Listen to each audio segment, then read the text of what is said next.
Pope Francis will embark on a historic journey to Southeast Asia this September, with stops planned in Indonesia, Papua New Guinea, East Timor, and the culturally rich island nation of Singapore.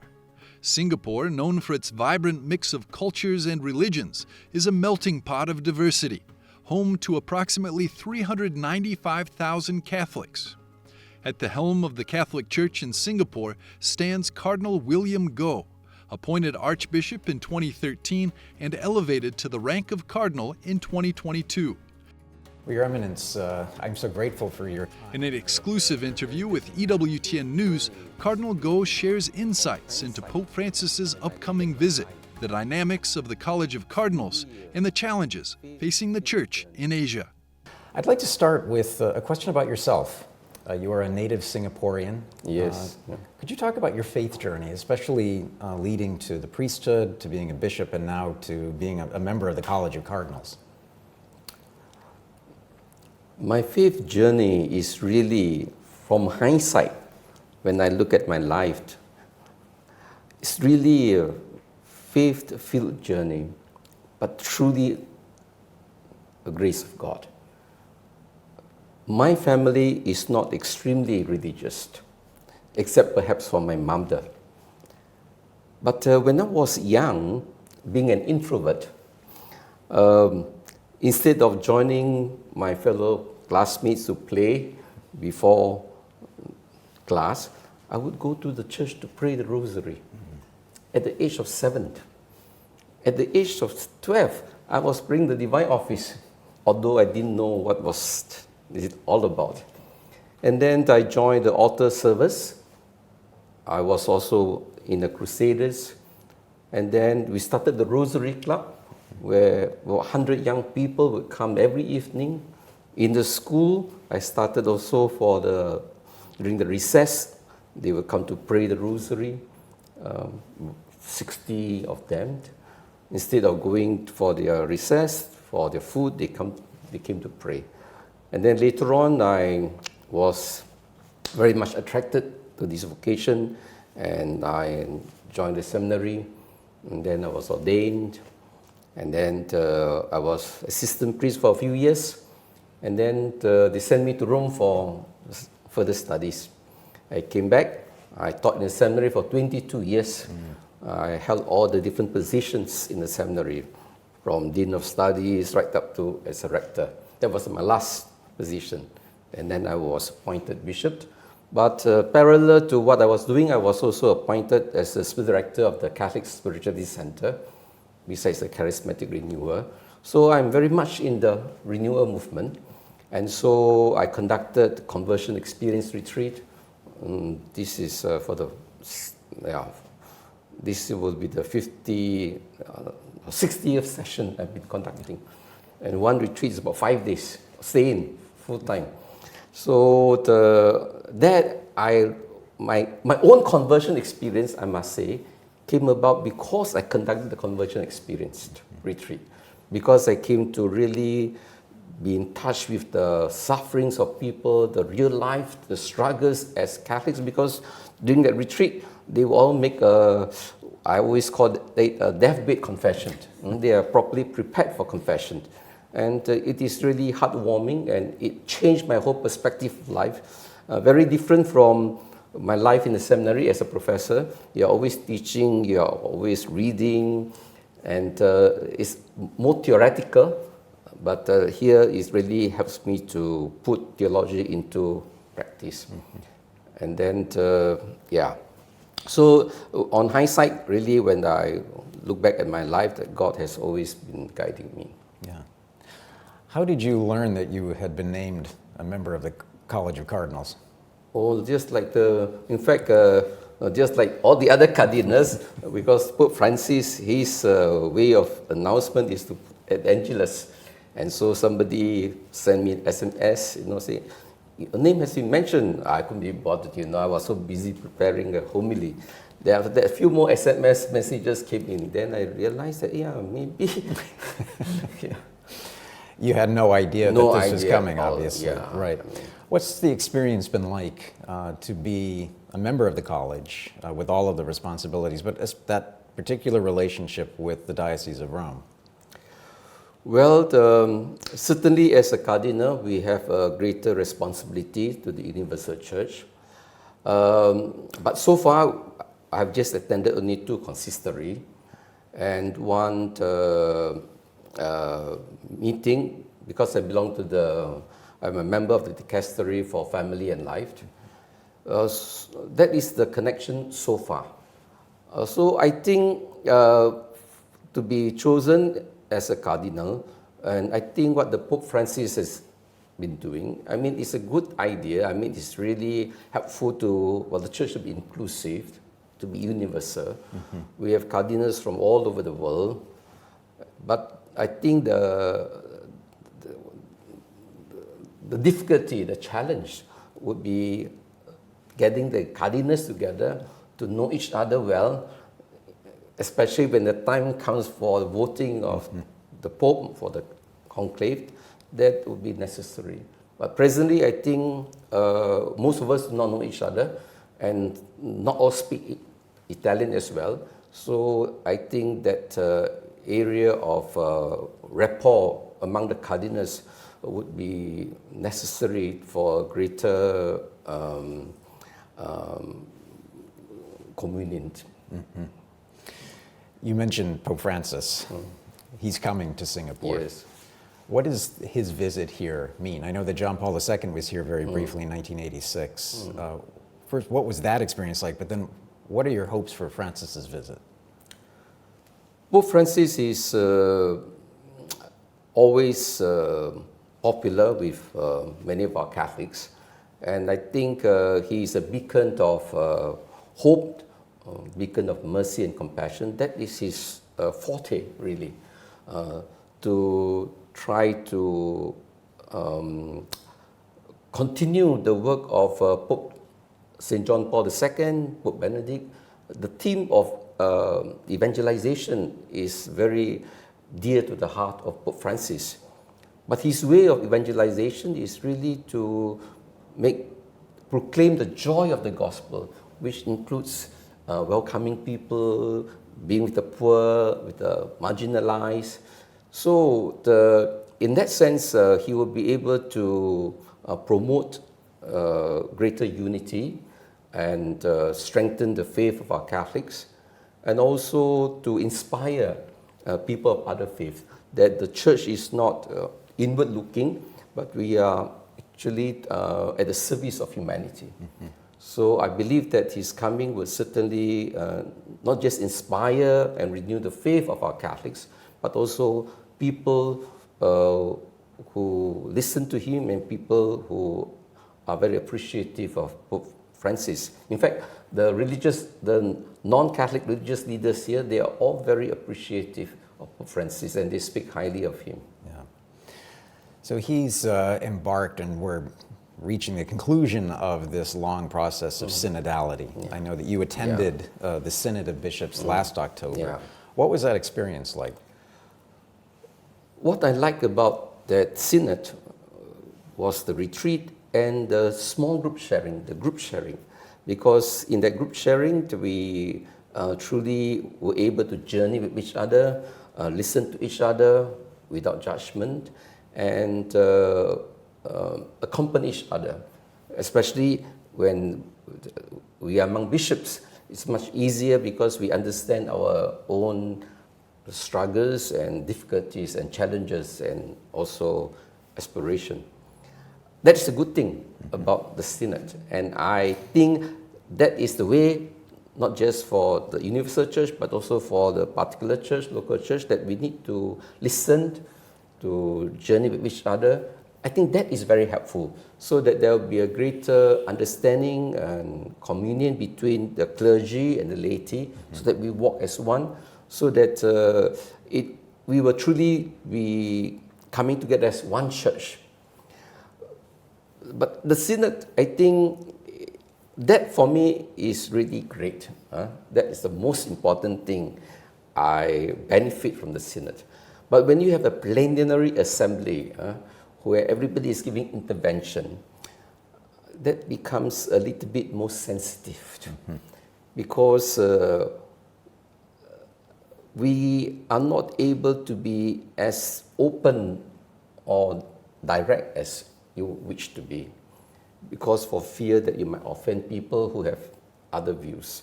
So it needs a lot of courage to state what you need to say and be open about it. But I suppose there is also a subtle pressure that what we say, if it is not appreciated by some quarters, may not go very well. So I think there is also a subtle pressure. And I think most of all is, at the end of the day, although it has been underscored that the Synod is not a parliamentary session, which it is not, but there is voting at the end. So the voting, so in the mind of people, although it is not a parliamentary session, but I think most people would take the votes as a kind of consensus making.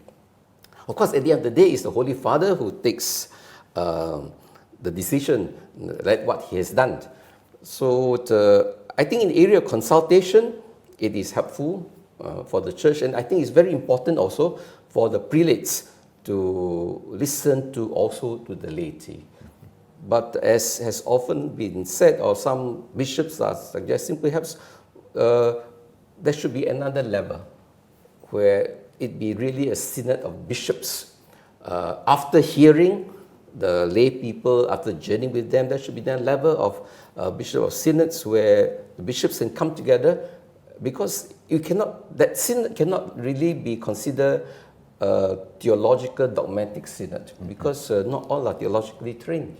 All those who vote are not theologically trained. So you might need to have another level where it is just basically bishops with the Holy Father to determine certain doctrinal issues. In terms of pastoral outreach, I think for that kind of synod, it would be helpful. But when it comes to doctrines, I think it's a bit different. Right. Now, you've been conducting synodal sessions in the months after the first of the Synod of Bishops last year, yes. the Synod on Synodality. What has that experience been like for you to meet with the faithful? Our faithful, but then again, you know, it's just like the Synod. How many were there present? You know, we talk about universal church is 1 billion. How many were present? So it's same for local church. So we have about 600 people who came for the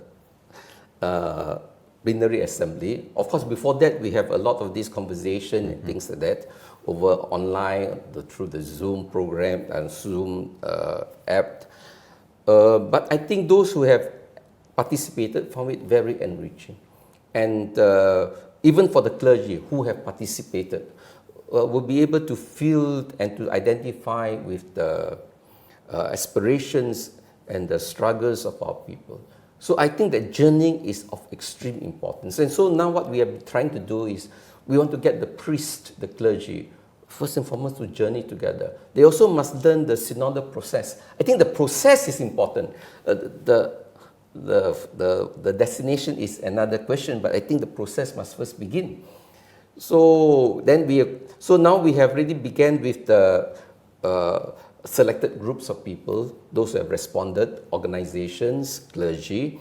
So we are going to bring it to the district, and then after that we will come back with the plenary assembly for the whole archdiocese. So far the response has been very positive, and I think there is still a lot of work to be done. I think it's important, as I say, because sometimes we are working from our different perspective, and this is where a lot of misunderstanding and lack of support between the clergy and the laity. You mentioned the process of synodality and the destination. What is your hope for the destination?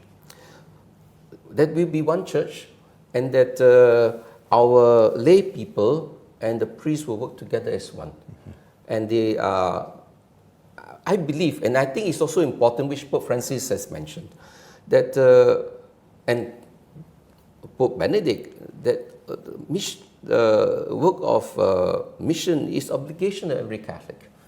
It is not just the work of priests alone. Everybody has a responsibility, a differentiated responsibility, but everybody is responsible. So the vision of this archdiocese is to build a vibrant, evangelizing, and missionary church. That is our vision. And so this synodal process will help to engage our lay people and to help our priests and the laity to work together for the same common vision. Yeah. As you have mentioned, you've given retreats and you have a chance to talk and to hear from lay people. What are the biggest pastoral challenges for the Archdiocese? This is a very multi-ethnic, you have some of the highest urban density in the world. What are your biggest pastoral challenges here? The retreats, I think, are a bit different from the question you're asking. If you're talking about retreats, they are more personal issues. Most of the people are dealing with broken relationships, wounded relationship, divorces, and those having issues with same-sex union, with the gender ideology. So these are the issues. But most of the issues that I deal in retreats, they are basically family, interpersonal relationship. Yeah. They are wounded by priests, wounded by lay people, wounded by their friends, their family members. And so what they really need is forgiveness and healing, fundamentally. And that comes about through reconciliation with God. But if you talk about the multi-ethnic challenges, Singapore, we have 1.5 million or 1.6 million non-citizens, and we have 500,000 permanent residents. Our population is 3.5. So every Singaporean practically speaks English, even though not all can speak very well, but they will understand. Even the elderly who have not been educated, they also can understand English. I think we are dealing with the migrant community, which is quite a large community. The need to integrate them into the larger community. And so we have quite a big number of migrants community. Not as big as in other countries, but substantial enough. So we need to try to integrate them and try to also respect their culture. But for the other ethnic community, I don't think we have real issues. Even though they are from ethnic community, most, not all practically, but the large community, they will prefer to attend English Mass. So English becomes our common medium here. Well, still, there are some who are still attend Mandarin Mass, but then it's also important because we have a lot of migrants from China. Yeah. So I think the work of evangelization, their English is not that good, and they're not so very comfortable with the English language. Then our Chinese community can actually be empowered to reach out to them. And the Christian population here makes about 19-20% of the total population, is that right? Yeah. What are the opportunities for ecumenical outreach for Catholics, but then also interreligious dialogue here? This seems a very rich place for that. Yes. This is something unique in Singapore. We try to make Singapore an icon for ecumenism, interreligious dialogue. But I think,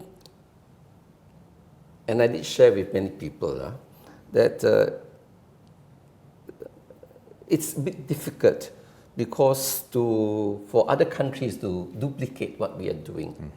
In Singapore, we have excellent religious, harmonious relationship with all the other religions. We know the religious leaders all by name, and we know them as friends. And so we do not have any issues. Anything we have, we will speak to them. And we are all very friendly and supportive of each other. We visit each other for their religious celebration. We are present for meetings quite often, and we share. And there's a lot of mutual respect, appreciation.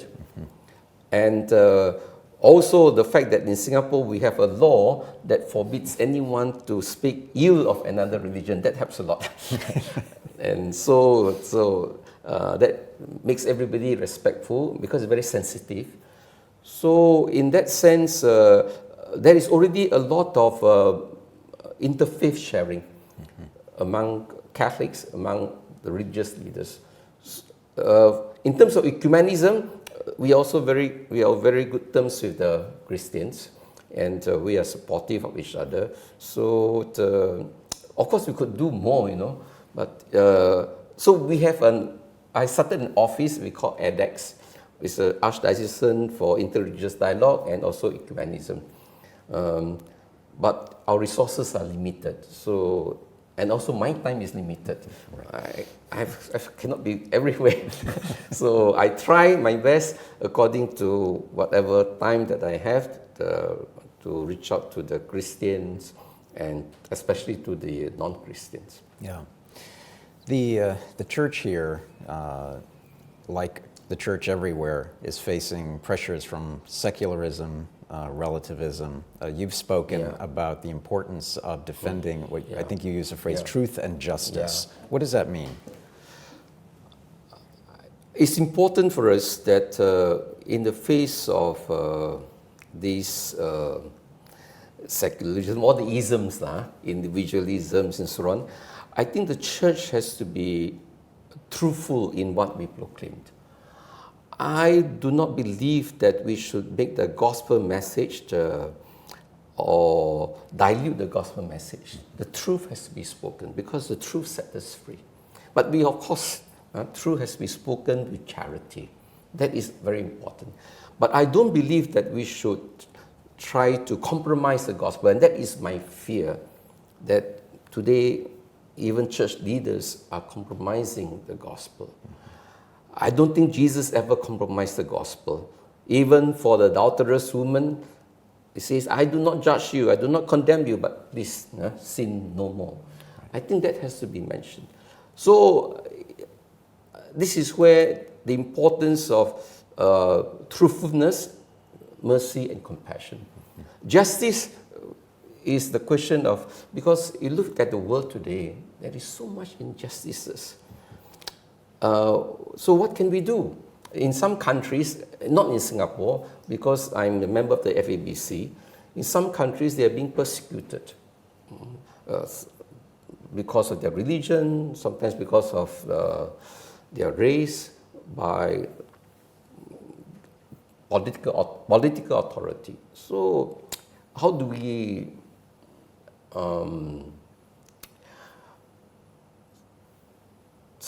speak with those people in authority? How do we dialogue?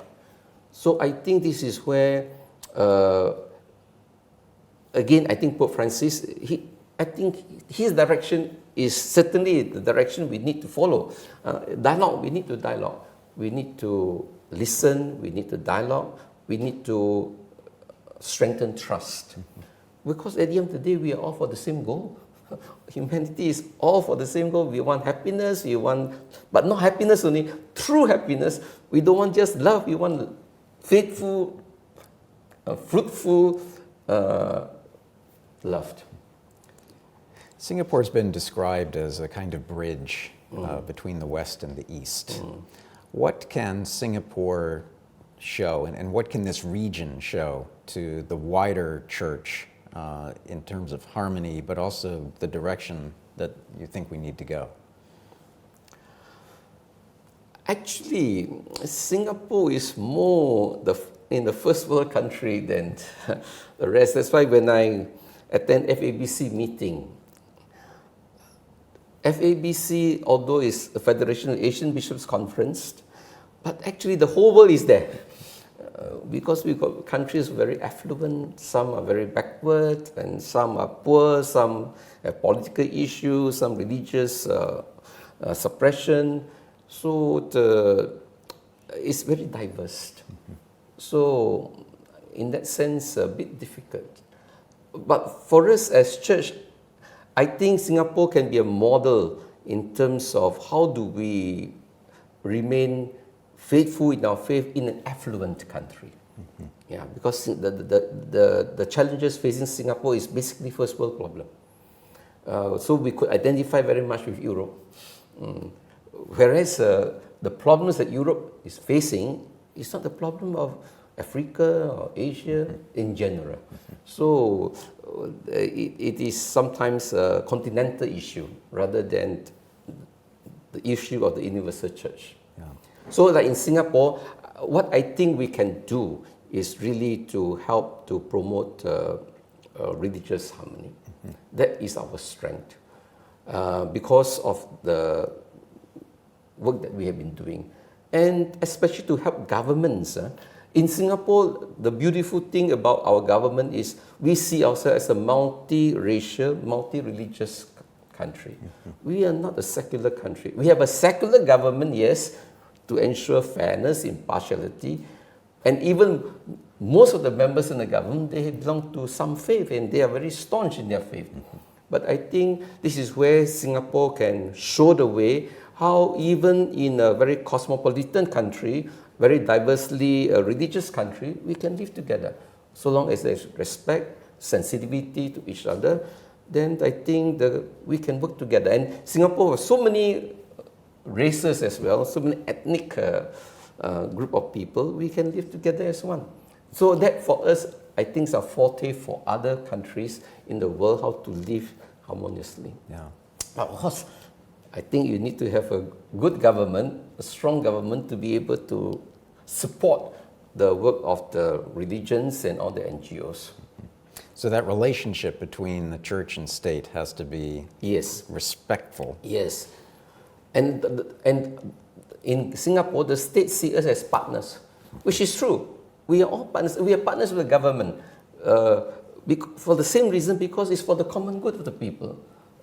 We take care of their spiritual needs. We help the government to make sure that they rule justly.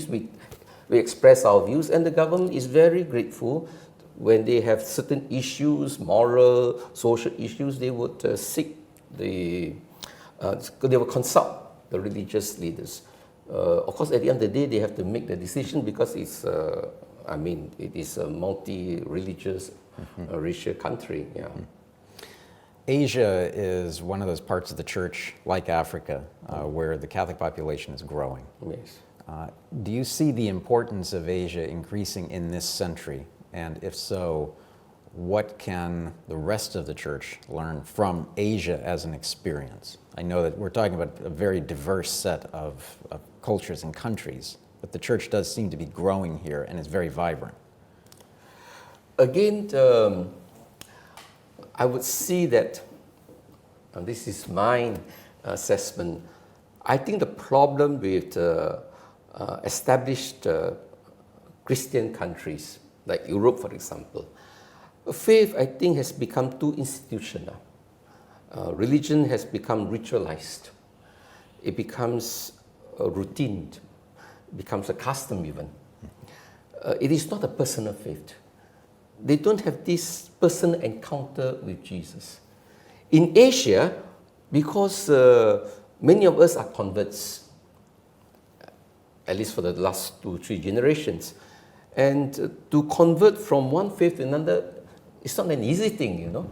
You'll be marginalized initially. And so these people, not only they have studied about the faith, most of all, they have encountered Jesus. And that is what my conversion experience retreat tries to do. Actually, the conversion experience retreat, at first I started it, was meant for lapsed Catholics. You know, I want to bring back the lost sheep. But then after that, a lot of members in the church organization says, we also never experienced God. We also want to join. So it becomes, you know, for all now. But I believe that when we get a person to encounter Jesus personally, Jesus is real, Jesus is alive, they can encounter His mercy, His love, His forgiveness, their life will change. And I honestly believe all these ideological struggles, whether it's gender ideology, same-sex union, all this abortion, euthanasia, all this comes about because you're operating on the level of the head. On the level of the head, you can twist and turn, you can argue from every side. for us who are Catholics, if you encounter Jesus, you know He is your Lord and Savior, you will accept whatever is taught in the Scriptures. You will live your life according to what Jesus has lived and has taught. Even though you might not agree, but because we have faith in Jesus. So my pastoral approach in dealing with people who are disagreeable with the church is okay. It's all right. We cannot force our doctrines on these people. I invite them to know Jesus. I invite them to fall in love with Jesus, and I believe Jesus will take care of them. And Jesus will, because if you love Jesus so deeply, surely you want to live like Him. But it is only, who are those people who are grumbling about certain moral issues of the church? These are all the ordinary Catholics, nominal Catholics, because they have no faith. Yeah. So your message to them is Jesus. Yes. Yeah. We need to have a personal relationship. And the church has to provide the opportunity. So it's not just preaching, teaching. That is important, but that comes after. So even in the early church, what do we do? In the early church, didache comes after being evangelized. So the kerygma has to be preached first, then didache, then the teaching. But we are putting the cart before the horse. We are teaching, and hopefully they receive the kerygma. That is the reason why too. I think all over the world, even in Singapore, that is also my fear. That the young people today, they don't, because if they are brought up from a traditional Catholic family, and if the parents are weak in their faith, after confirmation, as Pope Francis will always say, it's a farewell, bye-bye. Because they have no faith. It's what we call, it is a routine faith. It is not a real faith. So what we try to do now, even for young people, is also to give them a deep encounter with Jesus. And we have the Office of Young People doing parallel to what I'm doing for the adults. We make them and we give them a good experience of Jesus, their lives change. Yeah. Yeah. With so many influences on young people, you've mentioned this office being developed.